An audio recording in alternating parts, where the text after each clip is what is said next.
Recently, I've become aware that I have a philosophical perspective that I hadn't even considered to be one. It's based on a few chunks of the scripture, starting with Genesis 1:26, where God says, "Let's make man in our image." So we're made in the image of God, and so that's the most important thing about us, because that's who's going to redeem us, and that's who's going to transform us into Himself. Now, I am redeemed, but that's future tense when that verse happens. And it makes a very telling statement about who we are, where we're going. Um, and it makes the ultimate endpoint of human being to become more like the one that made us, right?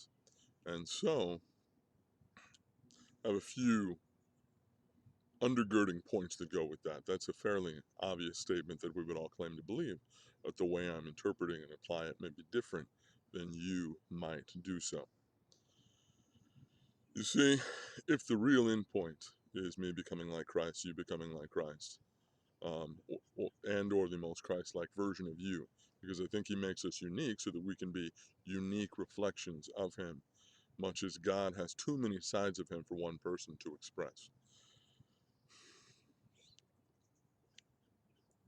This creates a bunch of specifics as far as how much we could try to influence each other, and how much we are trying to point each other in the right direction, and how much we should avoid trying to imprint our own personalities on other people.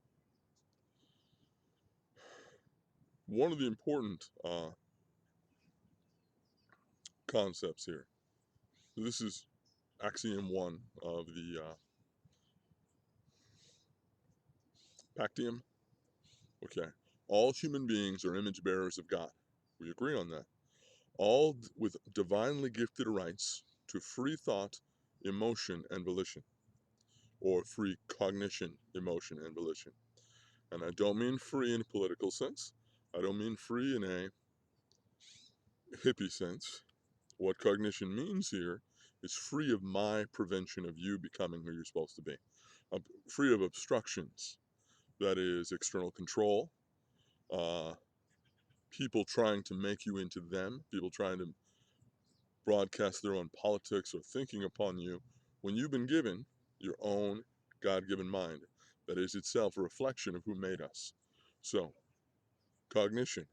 Only a free mind can be given fully to God, right? Only an unobstructed mind.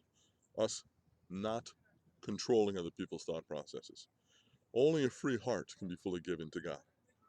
Only a free will, and that's the purpose of free will in my opinion, can be given fully to God, one that has not been intentionally obstructed by other people's control, other people's philosophy. So that it creates, well, I think it's very important that Ephesians 4:11 talks about apostles, prophets, evangelists, shepherds, and teachers as equippers, not managers, not cult leaders, not people whose job is to tell you precisely how to think and feel, but rather to draw out what God has put in you. So there's actually two philosophies primarily on the big picture of what education would be and therefore equipping would be. One is the banking philosophy that all human beings are blank slates and don't have any value intellectually until you pour knowledge into them. And I would argue that that's making robots as opposed to making people to think. Contrastingly, and I think the far more theological and creationist perspective is, we all have something in us that is from God that is meant to be developed, that's meant to be fully birthed. Now, you see how there's a real different perspective as far as, well, if you believe in the banking philosophy, nobody has any natural gifts from God, not natural, divinely occurring gifts in them that God put in there. And then what you're doing is telling people what to think and how to feel and how to operate. But I think the far more exciting and far more creationist perspective is, you were made with potential by God that was rescued in your salvation and is being developed into something that glorifies God. So, all human beings are image bearers of God with divinely gifted rights to free thought, free emotion, and free volition. So that, from this perspective, from this Pactium perspective, what we have to do is acknowledge that there's something from God already there. They don't need me to fix them. unless we're talking about sin, unless we're talking about wrong thinking about Scripture. Okay, if I have blessed you, encouraged you, or equipped you in any fashion, please like and subscribe. Also, this will be the first use of this channel's official motto: pray more, complain less. Pray more, complain less. Thank you.